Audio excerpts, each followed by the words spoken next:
Hello students, welcome back to personality development classes. Do you know you have got a superpower? Yes, truly. हमारी जो body language होती है हमारे लिए super power का काम कर सकती है, जिससे हमारे जो मैसेज हम देना चाहते हैं उसमें पावर आती है, हमारी बात में दम आता है, लोग हमारी तरफ खींचे चले जाते हैं, अट्रैक्ट होते हैं, हमारी हर एक बात इंटरेस्टिंग हो जाती है और हम जो मैसेज कन्वे करना चाहते हैं वो हमारी बॉडी लैंग्वेज से, हमारे जेस्चर से सीधे पॉइंट पे जाते हैं. Okay, so today we will learn something about body language, how to make your body language your super power to enhance communication. Body language बहुत ही इंपॉर्टेंट पार्ट है हमारी कम्युनिकेशन का, चाहे आप 1-to-1 कम्युनिकेशन कर रहे हैं, चाहे आप पब्लिक में जाके प्रेजेंटेशन दे रहे हैं. अगर आपकी बॉडी लैंग्वेज इफेक्टिव है और वो संतुलित है और उसके ऊपर आपने वर्कआउट किया हुआ है बॉडी लैंग्वेज के ऊपर, तो surely you are going to make the first impression. Gestures strengthen our message. जैसे मैंने अभी अभी कहा है कि जो जेस्चर्स होते हैं वो हमारे मैसेज को स्ट्रेंथन करते हैं. अब देखिए, मैं ऐसे बोलूं कि जो हमारे जेस्चर्स होते हैं हमारे मैसेज को स्ट्रेंथन करते हैं, ये ऐसे बेटर है. जो हमारे जेस्चर्स होते हैं हमारे मैसेज को स्ट्रेंथन करते हैं, तो ये ज्यादा इफेक्टिव है. जब भी हम जेस्चर यूज करते हैं वो जो हमारे वर्ड्स हैं उसके अंदर एक इमोशन पैदा होता है, उसकी एक इमेज क्रिएट होती है. इसलिए जो हमारे हैंड्स का मूवमेंट है वो बहुत इंपॉर्टेंट होता है. और जब भी हम कोई प्रेजेंटेशन दे रहे होते हैं तो हमारी जो अपर बॉडी का पार्ट है, जो हमारे हैंड्स हैं, यही सब कुछ होता है. और हमारा फेस, हमारी आईज, तो आई कॉन्टेक्ट के ऊपर मैं एक वीडियो पहले ही बना चुका हूं. ठीक है, तो हमारी बॉडी लैंग्वेज में हमारी आईज आते हैं, हमारे हैंड्स आते हैं और हमारा अपर बॉडी का पोर्शन भी आता है, लेग्स भी आती हैं. लेग्स कैसे रखनी है, चलिए बात करते हैं. तो communication begins before you open your mouth. तो जब भी आप किसी प्लेटफॉर्म पे जाते हैं, असेंबली में जाते हैं, प्रेजेंटेशन देने के लिए जाते हैं, तो जहां पे ऑडियंस है आपके सामने, जब भी आप वॉक करके अंदर आएंगे तो ऑडियंस आपको पहले से ही जज कर चुकी होगी. आपकी वॉक से, आपके जेस्चर से, आपके पोस्चर से पहले से ही कम्युनिकेशन स्टार्ट हो जाता है. जब आप माउथ ओपन करोगे, कम्युनिकेशन उससे कहीं पहले स्टार्ट हो चुका होता है. पब्लिक सब कुछ देखती है, इसलिए आपकी बॉडी लैंग्वेज बहुत ही संतुलित होनी चाहिए. उसके ऊपर आपने काम किया होगा और ऐसी ट्रिक्स और टिप्स के ऊपर आपने डेली प्रैक्टिस की होगी. Then surely you are going to make the first positive impression. चलिए बात करते हैं. अभी मैंने कहा कि कैसे हमारी लेग्स होनी चाहिए, कहाँ होना चाहिए. तो सबसे जरूरी होता है, अगर हम किसी प्लेटफॉर्म पे जाते हैं तो प्लेस. कभी कभी प्लेस के पास कुछ फर्नीचर पड़ा होता है तो हमें उस फर्नीचर के पीछे खड़ा नहीं होना है.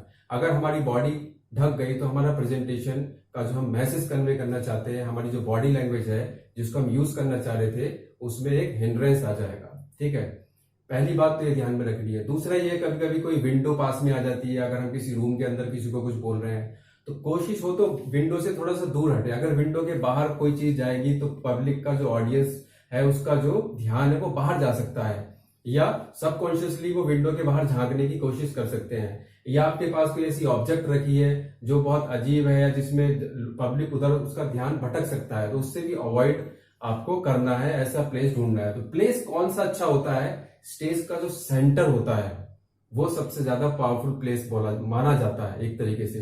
तो आप सेंटर में रहने की कोशिश करें और प्लेस को पूरी तरीके से यूज करें. आप वॉकिंग कर सकते हो साइड में, लेकिन एक कोने में जाके ज्यादा देर तक ना बोलें. अगर आपको कहीं पे बात करने के लिए जाना है तो जा सकते हैं, लेकिन फिर से आप सेंटर में आ जाएं. राइट जा सकते हैं, थोड़ा बहुत लेफ्ट जा सकते हैं, लेकिन ज्यादा देर वहां ना रुके, वापिस सेंटर में आ जाएं आप. ठीक, फिर हमारी पोजीशन.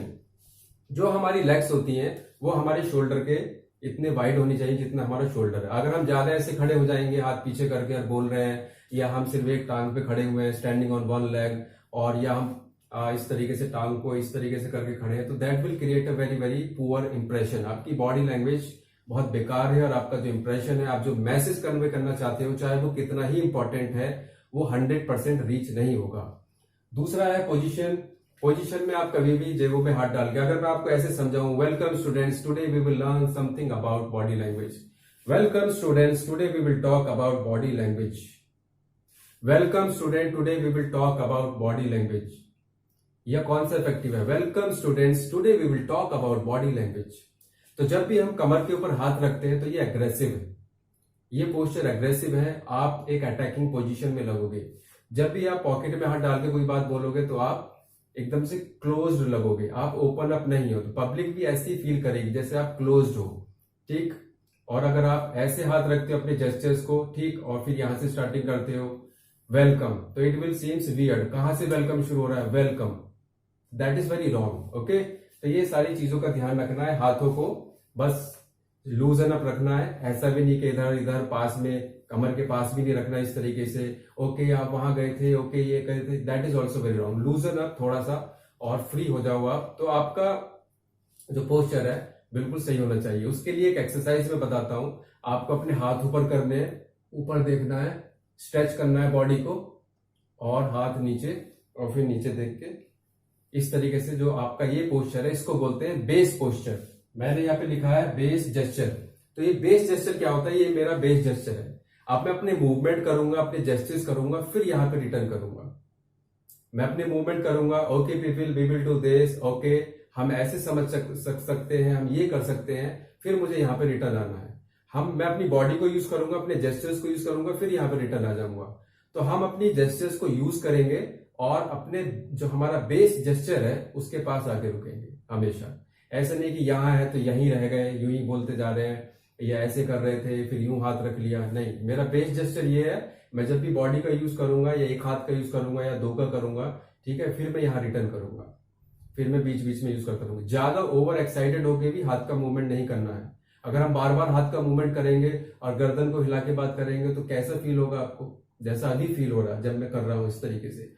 तो बहुत सारे मैंने यूट्यूबर्स भी देखे हैं, बहुत गर्दन हिला के बात करते हैं या बार बार हाथ चलाते रहते हैं, दैट सीम्स वेरी रॉन्ग। ऐसा लगता है वो इमेच्योर है और वो जो मैसेज कन्वे करना चाह रहे हैं वो नहीं हो पाता।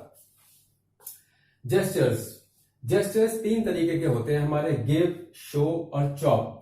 तो गिव में क्या है, मैं एक एग्जांपल लेता हूं। तो गिव सबसे पहला समझते हैं गिव क्या है। सपोज करो इधर कोई स्टूडेंट बैठे हुए हैं या इधर कोई ऑडियंस बैठी है, मुझे उनसे कहना है कि आप इधर से खड़े हो जाइए और मेरे लेफ्ट में आ जाइए। People on the right please rise and go to the left, ये है गिव जेस्चर, ठीक है। इसमें मैंने क्या यूज करा, people on the right please rise and move to the left, ये गिव जेस्चर है। अब शो वाला देखते हैं क्या डिफरेंस है दोनों में। People on the right please rise and move to the left, इसको मैंने थोड़ा सा ओपन अप कर दिया, ठीक। और अगर मैं ये करता हूं, people on the right please get up and move to the left. अब इन तीनों में क्या डिफरेंस है, मैंने पहले वाले में अपने पाम को यूज किया, पाम अप है मेरा, ठीक है, ये जो मेरा पाम है ये अप है।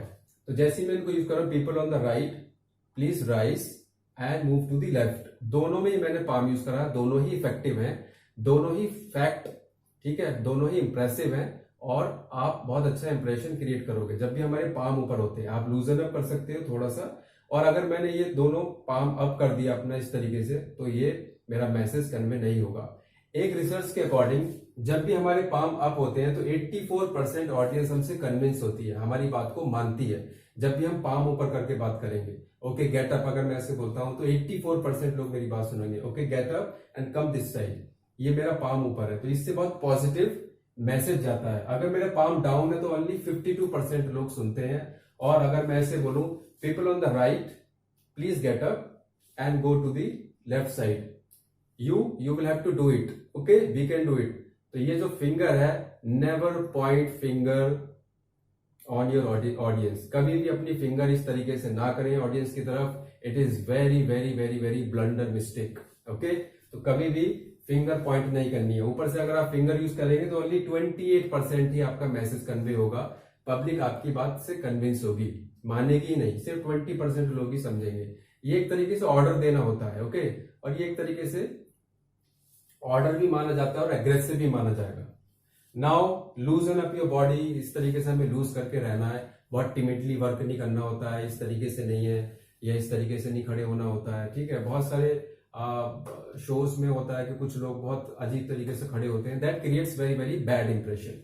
नाउ द लास्ट पॉइंट, कभी कभी हमको ये भी देखना होता है कि पब्लिक की बॉडी लैंग्वेज कैसी है, जो सामने ऑडियंस है, अगर हम उनको देख के समझेंगे ही नहीं तो हमारा प्रेजेंटेशन कैसा इफेक्ट डाल रहा है, ये बहुत बड़ी बेवकूफी हो जाएगी। तो हम क्या बोल रहे हैं, मेरी जो बॉडी लैंग्वेज है क्या वो इफेक्टिव है, ठीक है। बॉडी लैंग्वेज में आई कांटेक्ट का भी बहुत ज्यादा यूज होता है, तो सामने ऑडियंस में हम क्या क्या देखेंगे, क्या वो फोन पे बात करने लग रहे हैं, क्या वो फोन में लगा हुआ है कोई, क्या वो बिल्कुल पीछे ऐसे करके बैठे हैं, या वो आगे आके नोट्स बना रहे हैं। अगर वो इंटरेस्ट लेंगे तो वो आगे होंगे, थोड़ा सा नोट्स बना रहे होंगे, या वो सुन रहे होंगे ध्यान से, या वो रिलैक्सिंग पोजीशन में होंगे, या वो डिफेंसिव पोजीशन में होंगे। इसको रिलैक्सिंग भी माना जा सकता है और इसको एक तरीके से डिफेंसिव भी माना जाता है। कभी कभी आदमी रिलैक्स करने के लिए भी बैठता है, या फिर वो बात कर रहे हैं आपस में। अगर आपकी ऑडियंस डिस्ट्रैक्ट हो रही है, इनमें से कोई भी ऐसा काम कर रही है, फिर आपको एक ट्रिक का यूज करना होता है, उनको सरप्राइज करना है।